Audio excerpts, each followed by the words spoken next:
마태복음 12장 22절에서 32절까지의 말씀을 저와 여러분이 교독하시겠습니다. 그때 사람들이 귀신이 들려서 눈물고 말하지 못하는 사람을 예수께 데리고 왔습니다. 그리고 예수께서 이 사람을 고쳐주시자 그 사람이 말도 하고 볼 수 있게 됐습니다. 그러자 모든 사람이 놀라며 말했습니다. 이분이 혹시 그 다윗의 자손이 아닐까? 그러나 이 말을 듣고 바리새파 사람들은 이 사람이 귀신의 왕 바알세불의 힘을 빌려 귀신을 내쫓는다 라고 말했습니다. 예수께서는 그 생각을 아시고 그들에게 말씀하셨습니다. 어떤 나라든지 서로 갈라져 싸우면 망하게 되고 가정도 서로 갈라져 싸우면 무너진다. 사탄이 사탄을 쫓아내면 사탄이 스스로 갈라져 싸우는 것인데 그렇다면 사탄의 나라가 어떻게 설 수... 지난 금요일 토요일 어제 그저께 1박 2일로 청년부 공동체 모든 MC단들이 있죠. 우리 MC단들이 같이 모여서 1박 2일 동안 수련회를 가졌습니다. 은혜의 시간이었는데요. 특별히 작년에 이어서 저희 W 공동체 MC단이 팀빌딩에서 2연패, 할렐루야. 네, 2연패를 하니까요. 다른 공동체 목사님들 저에게 오셔가지고 W는 게임을 왜 이렇게 잘하냐, 따로 연습하는 거 아니냐, 너무 좀 이렇게 얄밉다, 너무 이렇게 잘하니까 좀 그렇다, 이렇게 시기와 질투에 어린 눈으로 쳐다보면서 저에게 막 그런 이야기를 했었어요. 그래서 이렇게 얘기했어요. 게임만 잘하는 거 아니다. 목사님들 보시다시피 우리는 미모와 또 지성과 물론 영성도 훌륭하다, 이렇게 이야기를 했습니다. 수고한 우리 교육자님들 같이 다녀오셨고요. 수고한 MC단 교육자 우리 한번 격려의 박수 다시 한번 하겠습니다. 2연패 쉽지 않은 겁니다, 여러분. 기를 쓰고 했어요. 오늘은 왜 내 인생에는 기적이 일어나지 않을까? 라는 제목으로 은혜를 나누고자 합니다. 22절에서 24절까지 말씀 같이 한번 읽도록 하겠습니다. 시작.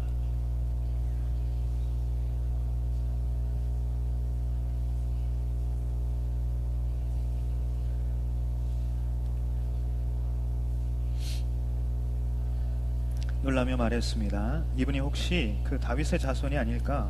그러나 이 말을 듣고 바리새파 사람들은 이 사람이 귀신의 왕 바알세불의 힘을 빌려 귀신을 내쫓는다 라고 말했습니다. 아멘. 첫 번째 우리가 나눠야 할 그러한 메시지는 뭐냐면, 기적이 일어나도 인정하지 않는 이유는 과연 무엇일까 라는 거예요. 여러분, 주님이 가시는 곳에 사람들이 몰려들기 시작했습니다. 주님은 가시는 곳마다 병을 고치는 기적을 일으키셨고요. 많은 사람들에게 하나님의 나라에 대한 도를 가르쳐 주시는 그런 사역을 했습니다. 병을 고침을 받고 귀신이 떠나가고 인생이 변화되는 그러한 놀라운 기적들을 경험하는 사람들이 생겨나게 되자 예수님이 가시는 곳마다 사람들이 몰려들기 시작했던 거예요. 그래서 오늘도 장면에 한 사람이 등장을 합니다. 사람들에 이끌려 온 그 사람은 귀신이 들려서 눈이 멀고 또 말하지 못하는 사람이었다라고 그렇게 기록을 하고 있어요. 주님은 그 사람을 고쳐주셨어요. 눈이 멀고 그래서 말 못하는 이유가 뭐였냐면 귀신이 들렸기 때문이라고 성경이 이야기를 하고 있기 때문에 주님께서 그 사람을 고쳐주셨던 것은 그 사람에게서 귀신을 내쫓아 주심으로 그 사람을 치유해 주신 것이라는 거죠. 그러자 주변에 있던 사람들이 놀라면서 말을 한 거예요. 이분이 그 다윗의 자손이 아닐까? 그들의 마음 가운데에 이분이 다윗의 자손이라는 마음이 막 들기 시작했던 거예요. 그 다윗의 자손이라는 말은 무슨 뜻입니까? 그것은 메시아 구세주로 생각했다는 거예요. 당시 히브리인들, 유대 사람들은 이 다윗의 자손이라는 말, 그것이 바로 메시아 구세주를 이야기하는 그러한 칭호로 사용했던 것입니다. 그래서 그들 생각 속에 이미 예수를 그렇게 믿고 그렇게 여기고 있던 그러한 생각, 그러한 것들이 시작되었다는 것을 뜻하는 것이에요. 그런데 여기까지의 상황을 보고 있었던 또 한 부류의 사람들이 있었어요. 그 사람들이 누구냐 하면 바리새파 사람들이었어요. 그 사람들이 어떻게 이야기했냐면, 아니다, 귀신의 왕 바알세분의 힘을 빌려서 저 사람은 귀신을 쫓은 것 뿐이다 라고 그렇게 이야기를 한 거예요. 이거는 또 무슨 말입니까? 저거 다 귀신의 역사다 라고 그렇게 말을 하는 거예요. 저거 다 귀신 들려 하는 사람, 귀신 들렸기 때문에 귀신의 역사를 지금 이루고 있는 것이다 라고 그렇게 이야기를 하는 것입니다. 여러분, 기적이 일어났는데 그것을 기적으로 보지 않고 그것을 깎아내리고 폄하하고 있는 거예요. 여기서부터 문제가 시작되는 것입니다. 자, 그렇다면 이 문제, 이 상황으로 좀 더 들어가 보도록 하겠습니다. 귀신이 내쫓겼어요. 귀신이 쫓아지면서 귀신 나갔기 때문에 병이 낫는 역사가 일어나는 것이에요. 그래서 병이 나온 것은 모두가 다 인정하는 부분입니다.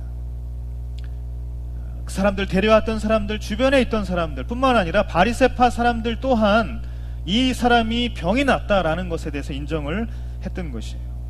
그런데 바리새인들은 이 치유에 대한, 이 사람의 병이 낫는 이 치유에 대한 해석을 과연 어떻게 할 것이냐, 이 부분을 놓고 문제를 제기하고 나온 것입니다.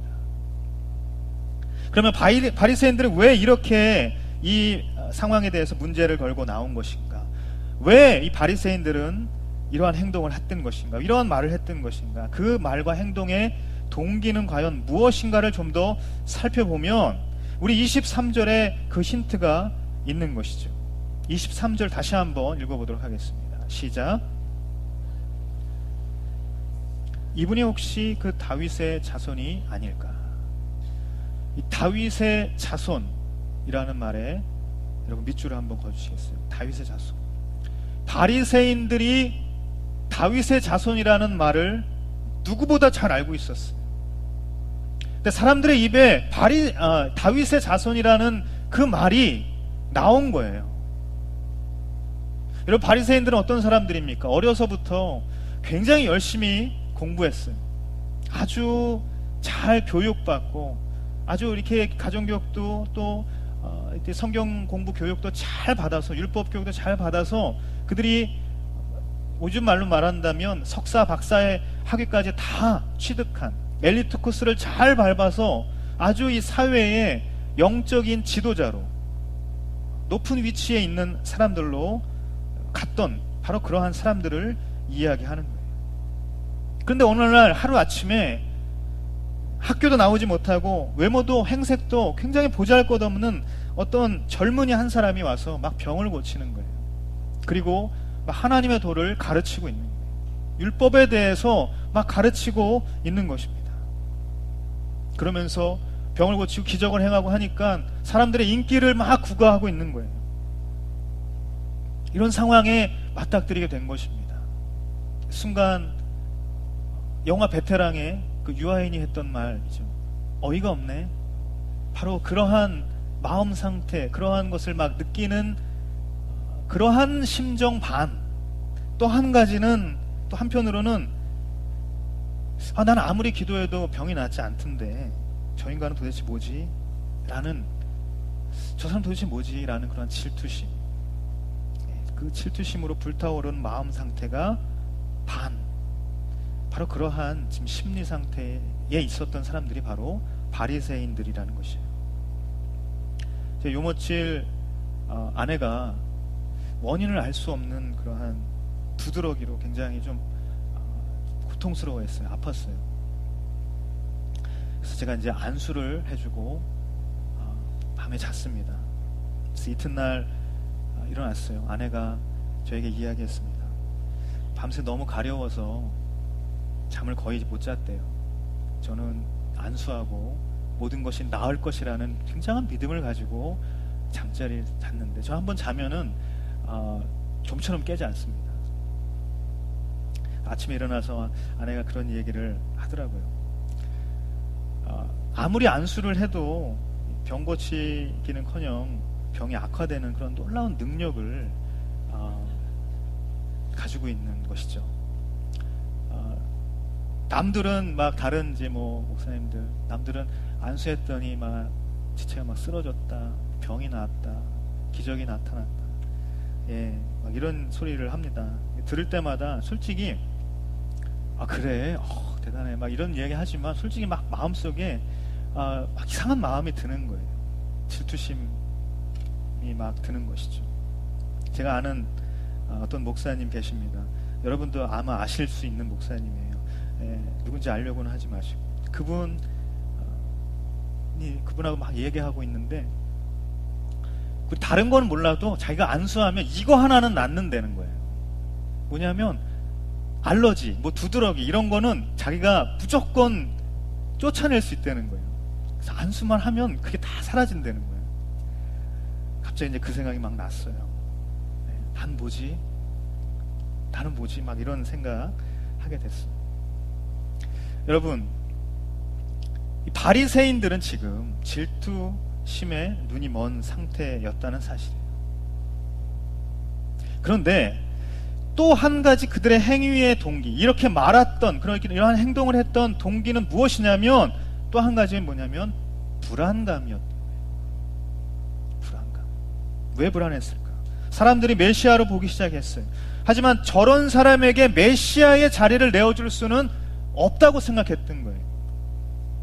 그렇게 되면 자기들의 그런 영적인 권위에 치명타를 입게 될 것이 뻔했기 때문이에요. 예수라는 사람은 자신들이 인정하고 공표한 인물이 아니지 않습니까?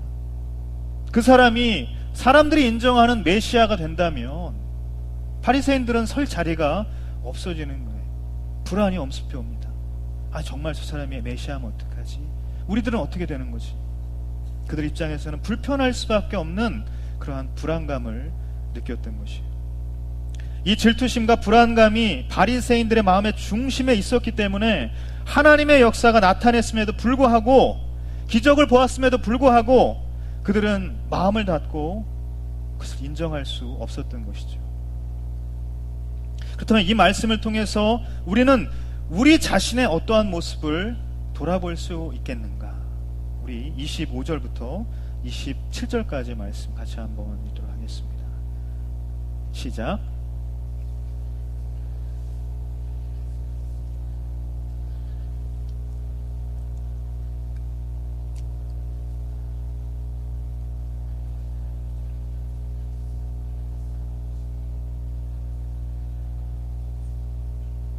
내가 바알세불의 힘을 빌려 귀신들을 내쫓는다면 너희 아들들은 누구의 힘을 빌려 귀신들을 쫓아내느냐?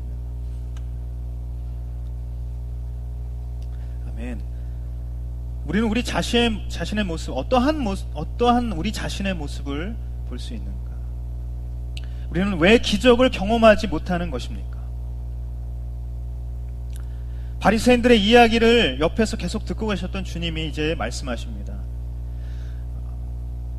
어떤 나라든지 서로 갈라져 싸우게 되면 망하게 되고, 가정도 서로 갈라져 싸우면 무너진다, 이러한 말씀을 시작을 하셨어요. 그런데 그 앞에 어떻게 나와 있냐면 그 생각을 아시고 라고 기록되어 있어요. 바리새인들의 생각을 주님은 아셨던 거예요. 그들의 말을 들으신 것이 아니라 그들의 마음을 읽으셨던 것이에요. 상황을 보신 것이 아니라 중심을 보셨던 것입니다. 여러분, 주님은 참으로 마음의 중심을, 그 사람의 중심을, 그 상황의 중심을, 그 문제의 중심을 꿰뚫어 보실 수 있는 분이라는 거예요. 주님은 어떠한 문제에 처했을 때, 우리가 그 문제에 봉착했을 때, 그 문제 해결은 결국 마음의 중심이 어떠한가에 달려있다고 우리에게 가르쳐 주시는 거예요.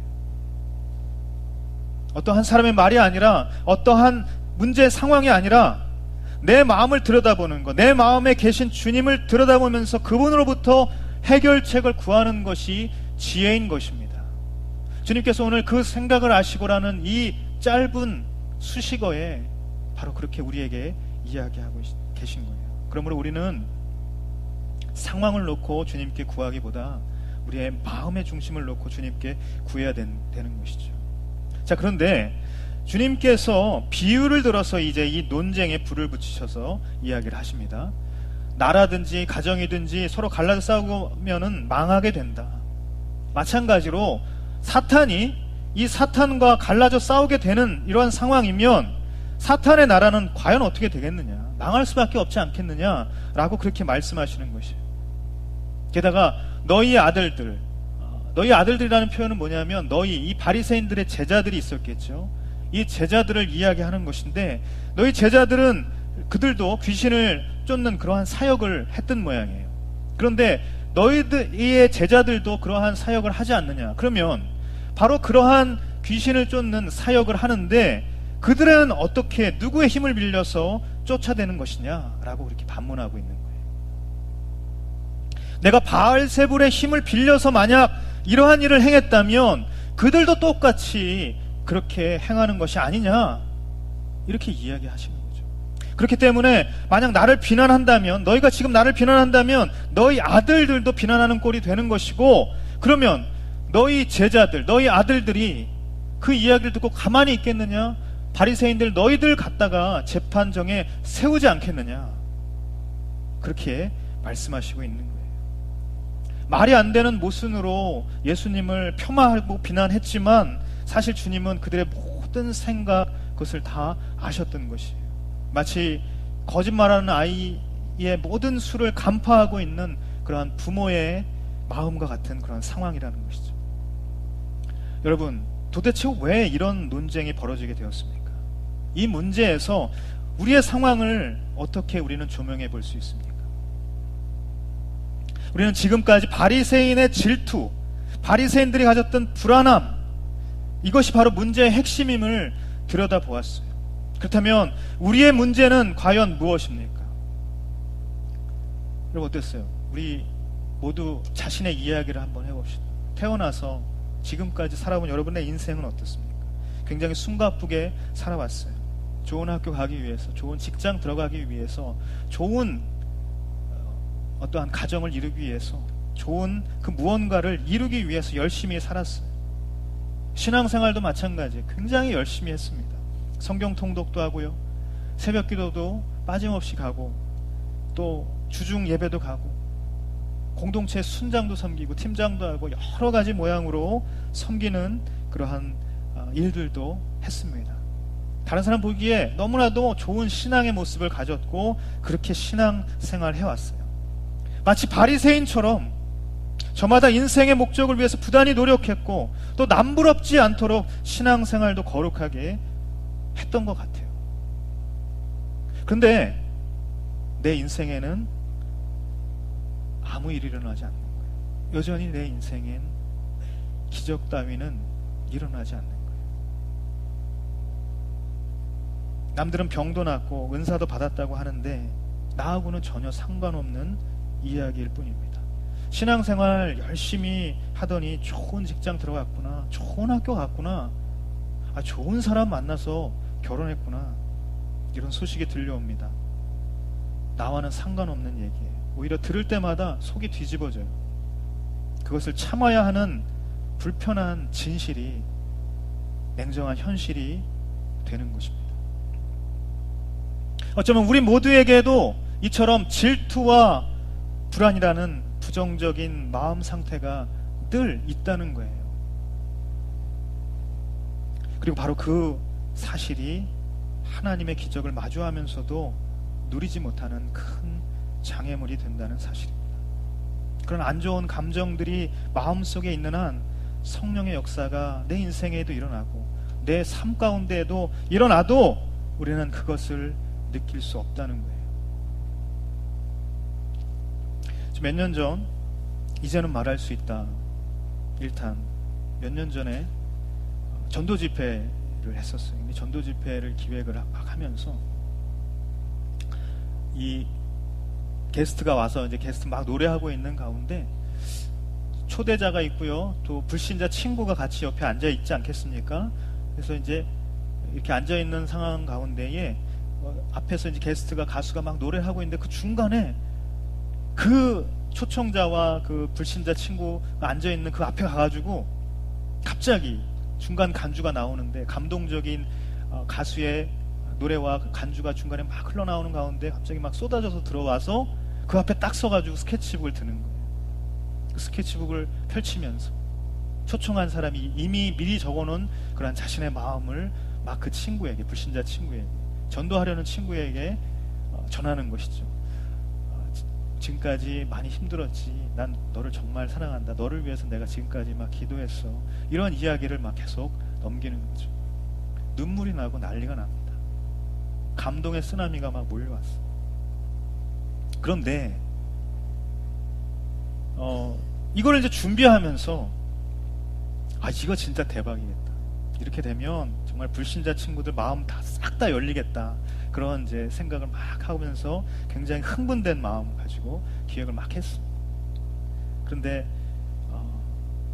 반대하시는 거예요. 그게 되겠냐? 그거 하려면 일일이 그 동선 다 짜야 되고 별로 이렇게 막 그런 어떤 큰 임팩트가 없다. 그러면서 반대를 막 하시는 거예요. 그러니까 어떤 누군가가 마음이 너무 어려웠던 거예요.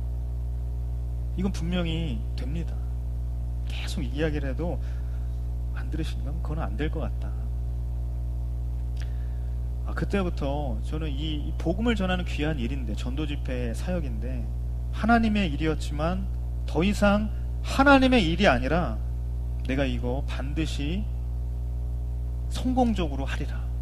그래가지고 내가 반드시 복수하리라. 그때부터 내 마음 가운데에 있었던 것은 하나님의 일이 아니라 이건 오직 내 복수인 거예요. 어디 두고 보자. 이거 잘 되면은 아주 코가 납작해질 거다. 이러한 마음이 막 마음 가운데 들었던 것이죠. 할렐루야. 이제는 말할 수 있습니다. 어쨌든 간에 다 진행이 돼서 결국은 하게 됐고, 결국은 너무 잘 됐어요. 그래서 정말 많은 사람들이 은혜를 경험하고, 많은 또 우리 불신자들 이렇게 예수 믿겠다고 마음을 열게 되고 좋은 은혜가 있었습니다. 그런데 이 기적과 감사보다 내 마음 가운데 있었던 거는 뭐냐면, 그거 내가 말했잖아. 이거 된다고. 그런 마음이 생긴 거예요. 통쾌한 막 감정이 드는 거죠. 할렐루야. 회개하고 있습니다. 기적과 같은 일이 벌어졌어요. 정말 많은 사람들이 마음을 열고, 많은 사람들이 감동을 받고, 하나님의 사랑이 정말 이런 것이구나 하는 것을 느끼게 되었어요. 그런데 내 마음은 전혀 그것을 기적으로 경험하지 못했던 거예요. 그죠? 내 마음에 통쾌한 감정, 그것으로만 있었던 것이죠. 안 좋은 감정들, 뒤틀린 마음들이 있었기 때문에 하나님의 기적이 일어나도 그것을 기적으로 바라보지 못했던 것이. 사랑하는 여러분, 저와 여러분이 갖고 있는 주님을 향한 갈망이라는 것은 과연 무엇입니까? 그것은 분명 저와 여러분이 갖고 있었던 그 첫 만남, 주님과 만났던 그 첫 만남에 대한 회복에 대한 갈망일 것입니다. 주님을 처음 만났을 때를 여러분 기억하시죠? 충격적인 만남이 감격적인 기억으로 자리 잡고 있는 바로 그 순간이 여러분에게도 다 있을 것입니다. 종으로 살았던 나를 주님의 자녀로 품어주셨던 그 순간, 죄의 종이 아니라 주님의 자녀가 되는 바로 그 감격으로 환희했던 그 순간, 그것이 누구에게도 있었던 것이고, 바로 그 마음이 우리가 갖고 있는 주님을 향한 갈망이라는 것이에요. 그런데 그 회복, 그 갈망의 회복은 여전히 이루어지지 않은 채 나는 힘겹게 살아가고 있어요. 도대체 내 인생에는 왜 기적이 일어나지 않습니까? 라고 말하면서 그렇게 살아가고 있는 거예요. 아니, 기적까지 바라지도 않습니다. 왜 나는 주님과 동행하면서 그러한 기쁨을 누리지 못하고 살아갑니까? 맨날 이 마음을 가지고 우리 하루하루 이렇게 살아가고 있지 않습니까? 이유는 간단해요. 우리가 그 길로, 그 회복의 길로 돌아가지 못하게 방해하는 너무나도 많은 것이 있기 때문이죠. 사탄의 방해가 너무 많은 것입니다. 하지만 오늘 이 말씀을 통하여서 깨닫게 되는 한 가지 교훈이 우리 가운데 있다면 그것은 이 사탄의 방해, 그것은 우리의 삶의 방향, 외부에만 있는 것이 아니었던 것이에요. 그것은 바로 저와 여러분의 마음속에 있었던 바로 그 질투와 그 불안과 그 두려움과 그 부인, 그 불신앙, 그런 것이었다는 것이죠. 내 삶에서 기적을 보지 못하게 하고 그것을 경험하지 못하게 하는 사탄은 바로 저와 여러분이 가지고 있었던 질투와 불안이라는 사실이에요. 오늘 주님은 저와 여러분에게 이 말씀을 하십니다. 하지만 여러분, 주님은 이 논쟁의 끝에 기막힌 반전을 준비하고 계세요. 우리가 아무리 부정적으로 뒤틀어진 마음을 가지고 있다 하더라도 그 속에서 주님은 반전을 이루어 가신다라는 것을 우리에게 이야기하십니다. 우리 30절, 28절에서 30절까지 말씀인데 같이 한번 읽겠습니다. 시작.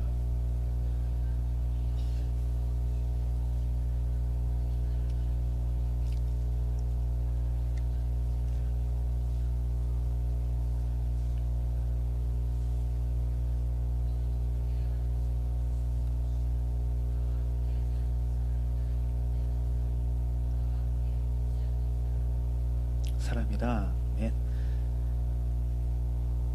하나님께서 우리에게 말씀하시는 기막힌 반전, 주님께서 오늘 우리에게 주시는 그 기막힌 반전은 무엇인가? 질투하고 불안해하는 우리에게도 하나님 나라의 초청장은 배달된다는 거예요. 주님께서는 아무 말 하지 못하는 바리새인들을 향해서 계속해서 말씀하십니다. 그런데 뭔가 분위기가 달라져요. 28절에 보면 그러나 라고 시작을 하고 있죠. 그러나의 밑줄을 한번 세게 그어보시겠어요? 이 접속사가 굉장히 중요합니다. 어떤 의미를 담고 있는가? 너희들 마음속에 질투와 불안이 있기 때문에 하나님의 역사가 일어나도 부인하고 성령의 역사를 보면서도 성령을 모독하는 것을 내가 다 알고 있다. 내가 잘 알고 있다. 그러나 내 마음 가운데 있는 바로 그 마음을 버리기만 하면 이라는 의미가 들어있는 것이죠. 그래서 내가 하나님의 영을 힘입어 귀신들을 내쫓았다고 인정하게 되면 하나님의 나라가 이미 너희에게 온 것이 아니겠느냐라고 주님은 말씀해 주시는 거예요. 우리 19절 보면은 사람이라는 단어가 나오고 힘센 사람이 또 나오죠. 그리고 그 집 안에 있었던 물건이 나옵니다. 하나의 비유로 주님 말씀하시는데 이 사람은 예수 그리스도를 가리키는 것이고요, 힘센 사람은 사탄을 가리키는 것이고요, 그리고 물건이라고 이야기하는 것은 바로 귀신 들린 자를 각각 비유하는 것입니다. 무슨 말이냐? 예수 그리스도가 사탄을 묶어놓고 바로 그 귀신 들린 자를 끄집어내야, 그 묶인 것에서부터 해방시켜야 할 수 있지 않겠느냐? 바로 이것은 하나님의 영으로 가능한 일이다. 예수님께서 사탄을 결박하고 귀신 들린 자를 치유하는 것을 너희들이 믿는다면 그 주위에 있는 모든 사람들이 놀라며 고백했던 이 사람이 다윗의 자손이 아니겠느냐라고 고백했던 그것처럼 다윗의 자손으로 오시는 메시아 구세주 예수 그리스도를 보게 될 것이다. 그러면 하나님의 나라가 이미 너희들 마음에 임하는 것이라고 주님은 가르쳐주고 있는 거예요. 주님은 너희들 나한테 그렇게 말했지, 이 독사의 자식들아 죽어봐라, 그렇게 하시는 것이 아니라 그들도 마음을 바꾸어 먹기만 한다면 하나님 나라가 너희 마음속에 이미 임한 것을 경험할 것이라고 그렇게 말씀해 주시는 거예요. 너희들 나를 받아들이고 나와 함께 하지 않겠느냐? 나를 반대하고 나를 분리하려고 만드는 그런 일 그만두고 나와 함께 하지 않겠느냐? 그렇게 말씀하시는 거예요. 여러분, 이것이 주님의 마음이에요. 바리새인들, 우리는 저 바리새인들, 독사의 자식들, 화 있을진저 정말 지옥불에 떨어지는 그러한 사람들로만 우리가 이 성경을 통해서 알고 있지만 바로 그 바리새인들, 그러한 마음을 가지고 있었던 그들의 마음도 꿰뚫어 보시는 주님께서는 그 영혼도 함께 하자고 초청해 주신다. 여러분, 주님은 질투하는 나의 부끄러운 내면을 꾸짖는 것이 아니라 그럼에도 불구하고 끊임없이 우리를 사랑하시는 그 마음으로 함께하자 말씀하시는 줄 믿습니다. 주님은 불안과 두려움 속에서 힘겹게 자신을 포장하고 과장하는 거짓된 내 마음을 탓하는 것이 아니라, 그럼에도 불구하고 내가 너를 사랑하기 때문에 내가 너를 하나님 나라에 초청하겠다, 바로 그 초대한다는 말씀을 오늘도 우리에게 이야기하고 계시는 것이에요. 그러므로 여러분, 주님의 이 사랑의 초대는 언제나 저와 여러분의 마음에 배달되어 있다는 사실을 기억하십시오. 바리새인들마저도 초대하셨던 주님의 부르심이 오늘 저와 여러분에게도 더욱 강력하게 임하기를 주님의 이름으로 축복합니다. 주님은 그러한 분이신 거죠. 주님의 사랑은 바로 이 순간 우리가 어떠한 마음을 가지고 있다 할지라도, 우리 마음이 뒤틀려 있고 우리의 마음이 질투와 불안과 시기와 그 두려움 때문에 상황을, 사람을 제대로 보지 못하고 하나님께서 내 인생 가운데에 행하시는 그 모든 일들을 우리가 똑바로 바라보지 못한다 할지라도 하나님 우리를 탓하지 않으시고 여전히 우리 가운데, 그러나 내 마음 그것을 버리고 나와 함께하지 않겠느냐 말씀해 주신다는 거예요. 그러면서 주님은 마지막으로 이 논쟁의 교훈을 가르쳐주고 계시는 것입니다. 우리 31절 32절 마지막으로 읽도록 하겠습니다. 시작.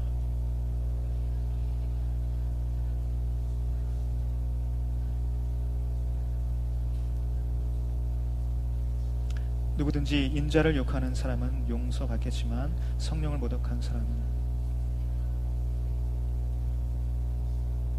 아멘. 우리 마지막으로 다 같이 한번 따라 합시다. 성령의 기적은 내 인생에도 있습니다. 아멘. 주님은 이러한 결론으로 말씀하십니다. 이제 어떠한 결론을 이야기하시냐면, 질투와 불안은 성령을 모독하는 치명적인 죄인 것이다. 뿐만 아니라 우리가 갖는 그 어떠한 부정적이고 뒤틀어진 마음이 성령의 역사를 가리고 성령의 역사를 부인하고, 만약 그런다면 그것 또한 치명적인 죄인 것이다. 하지만 그 모든 것의 결론은 정죄하는 것으로 끝나는 것이 아닌 거예요. 오히려 성령을 모독하는 것이 어떠한 것인지를 지금 진단하고 가르쳐 주시고 있다는 것입니다. 그러므로 주님의 말씀의 핵심은 무엇입니까? 그것은 성령을 모독하거나 성령을 회방하지 말라는 경고라는 것을 우리는 오늘 말씀을 통해서 기억해야 되는 것이에요. 사랑하는 여러분, 성령의 역사는 뒤틀어진 마음으로 보면 절대로 볼 수 없는 것입니다. 우리가 뒤틀어진 마음을 버리면 하나님의 기적은 저와 여러분의 인생에도 분명히 있는 줄 믿습니다. 그러므로 우리는 이 세 가지를 기억해야 될 것이에요. 먼저 자기 자신을 인정해야 한다는 것이에요. 나의 내면에 숨겨진 질투와 불안, 모든 부정적이고 뒤틀어진 그러한 모습, 그 마음의 상태, 그 감정의 상태, 그것이 나의 안에 있다는 것을 내가 인정할 수 있어야 한다는 것이에요. 그것이 주님께서 일하시는 모든 영역의 기적을 가리고 느끼지 못하게 만들었음을 깨달아야 한다는 것입니다. 내 자신은 그렇게 인정하는 것이죠. 그리고 나면 하나님의 변함없는 사랑을 신뢰해야 하는 것입니다. 내가 내 모습을 인정하면 주님은 그 모습을 이해해 주시는 분인 줄 믿습니다. 주님은 언제나 우리와 함께 하시기를 원하시는 분이에요. 이미 저와 여러분의 마음속에 계시는 분이지 않습니까? 예수님은 우리 마음의 거주자이십니다. 예수님은 우리 마음의 거주자이십니다. 거주하는 분이라는 뜻이죠. 거주하는 자는 그것을 자기 마음대로 꾸미고 가꾸어 가는 것입니다. 주님께서 저와 여러분의 마음에 계시다는 이 사실은 그분의 계획과 그분의 디자인이 우리의 마음, 우리의 삶, 우리의 모든 인생을 가꾸어 가시겠다고 하시는 놀라운 이야기라는 것이에요. 우리는 이것을 기억해야 하는 것입니다. 바로 이런 주님을 신뢰하고 그 주님을 의지하는 그 마음, 그 사랑, 그 주님의 그 사랑을 우리가 의심하지 않고 살아가기를 주님의 이름으로 축복합니다. 그리고 마지막으로 성령을 매 순간 초대해야 한다는 것이에요. 우리 고린도전서 3장 16절 우리가 잘 아는 것처럼 너희가 하나님의 성전인 것을 너희는 왜 알지 못하느냐? 너희 안에, 너희 마음 가운데 하나님의 성령이 계시는 것을 왜 알지 못하느냐?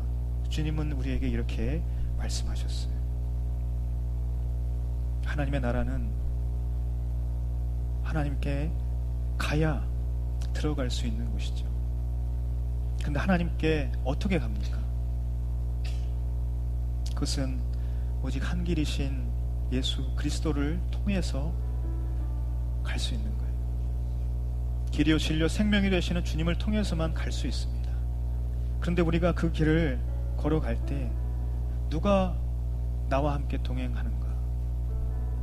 그 길을 잘 찾도록 도와주시고 외롭지 않게 그 길을 걸어갈 수 있도록 동행해 주시는 성령님을 우리는 의지해야 하는 것이죠. 하나님의 나라는 이미 저와 여러분의 마음 가운데 있는 줄 믿습니다. 그 길을 인도하시는 주님이, 그 길을 열어주시는 주님이 계셨고, 그 주님을 발견하고 그 주님의 길로 우리가 잘 걸어갈 수 있도록 성령님께서 늘 우리와 함께 동행하시고 우리에게 말씀하시는 것이에요. 우리는 그러한 길을 걸어가고 있는 것입니다. 그것이 바로 신앙생활이에요. 그 신앙생활에 때론 어려움이 많이 있을 수 있습니다. 우리가 나눔할 때 보면 한 주간의 삶을 되돌아볼 때에 주님 나와 동행하셨던 그 순간순간을 우리가 기억할 때 우리 눈에 눈물이 맺히고 주님의 은혜 가운데 우리는 감격하게 되고 감사가 넘치는 나눔을 할 수 있는 것입니다. 그 주님이 저와 여러분의 마음 가운데에 지금 이 순간도 계시는 것이에요. 우리는 이것을 기억해야 하는 것입니다. 성령의 기적이요, 하나님의 기적이요, 그것은 우리의 인생 가운데에 늘 일어나고 있습니다. 그 기적을 볼 수 있는 눈이, 그 기적을 느낄 수 있는 일이, 그 기적을 경험할 수 있는 그러한 우리의 마음이 회복되어지기를 원하는 것입니다. 여러분, 질투의 마음, 불안과 초조와 두려움에 사로잡힌 그 뒤틀린 생각과 내면을 이제는 벗어버리게 되기를 주님의 이름으로 축복합니다. 그러면 성령의 기적이 보일 거예요. 그러면 하나님의 기적이 내 인생에도 있구나, 그것을 보게 될 것입니다. 하나님의 나라가 이미 와 있기 때문에 인생의 기적은 늘 우리 곁에 있는 것입니다. 성령의 기적은 내 인생에도 일어납니다. 하나님의 기적은 내 인생에도 일어납니다. 여러분, 왜 믿지 못하십니까? 왜 그 마음을 가지고 우리의 상황, 내가 가는 모든 관계를 쳐다볼 수 없습니까? 내 뒤틀어진 마음들이 만약에 지금 있다면 여러분, 기도할 때에 나사렛 예수 그리스도의 이름으로 그 모든 뒤틀어진 마음을 십자가에 못 박으십시오. 주님께서 여러분을 도와주실 것이에요. 주님께서 여러분의 마음을 움직여 주실 것이에요. 주님께서 그 마음을 위로하시고 주님께서 그 사랑의 마음으로 우리를 품어주시사, 그러나 하나님의 나라가 이미 내 안에 있지 않느냐, 그 마음으로 우리에게 말씀해 주실 것입니다. 모든 사악하고 어두운 영에 사로잡힌 마음과 생각을 나사렛 예수 그리스도의 십자가에 못 박게 되기를 바랍니다. 새벽 이슬과 같은 영롱한 청년의 때 아름답고 빛나게 하실 그 하나님의 역사가 우리 가운데 있습니다. 우리 시간 같이 한번 기도하며 나아갈 때 가슴에 손을 얹고 두 눈을 감고, 하나님, 내 인생에는 왜 기적이 없습니까? 내 인생에는 왜 아무 일이 일어나지 않았습니까?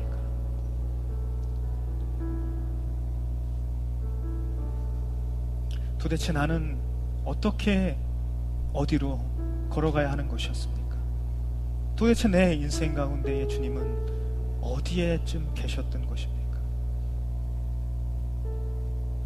그 마음에 너무나도 불편하고 너무나도 해결되지 아니하고 내 마음의 깊은 갈망과는 정반대의 길로 자꾸 치달았던 내 모습이 있다면, 하나님, 오늘 내가 그 모든 것 주님 앞에 내어놓고, 하나님, 모든 뒤틀어진 마음, 내 마음 가운데 질투가 있었습니까? 그 사람을 향한 질투의 마음, 시기의 마음이 있었습니까? 하나님, 그것을 내려놓게 하시고, 하나님, 내가 다시 한번 내 마음 가운데 살아계신 주님을 바라볼 수 있게 하여 주시옵소서. 하나님, 내가 불안하고 초조하고 걱정하고 두려워하는 그 마음 가운데 사로잡혀 있었습니까? 이제 내가 주님 앞에 그 모든 짐을 내어놓고, 하나님, 그 모든 부정적인 생각들, 그 마음들 주님 앞에 내어놓고, 주님, 다시 한번 주님, 내 마음 가운데 살아계신 그 주님을 바라보기를 원합니다. 하나님, 내 마음을 붙잡아 주시옵소서. 내 마음을 만져 주시옵소서. 이 마음의 고백이 있는 분들, 우리 자리에서 한번 같이 일어나서 함께 기도하며 나아갈 때에, 하나님, 이 시간 나의 마음을 주장하시고 나의 인생을 주장하여 주시옵소서. 여전히 살아서 역사하시는 주님, 여전히 내 마음 가운데 거주하시는 그 주님, 그 주님을 인하여서 내가 다시 한번 하나님의 나라를 바라보게 될 줄 믿습니다. 하나님, 이 시간 내가 주님 앞에 기도하며 나아갑니다. 하나님, 내 모든 뒤틀어진 마음들을 주님 앞에 내어놓습니다. 하나님, 하나님의 기적을 바라봅니다. 내 인생 가운데에 역사하시는 그 하나님의 기적을 바라볼 수 있게 하여 주시옵소서. 우리 마음의 고백으로 주님 앞에 나아갈 때 우리 간절한 마음으로 주여 한번 외치고 통성으로 기도하며 나아갑니다.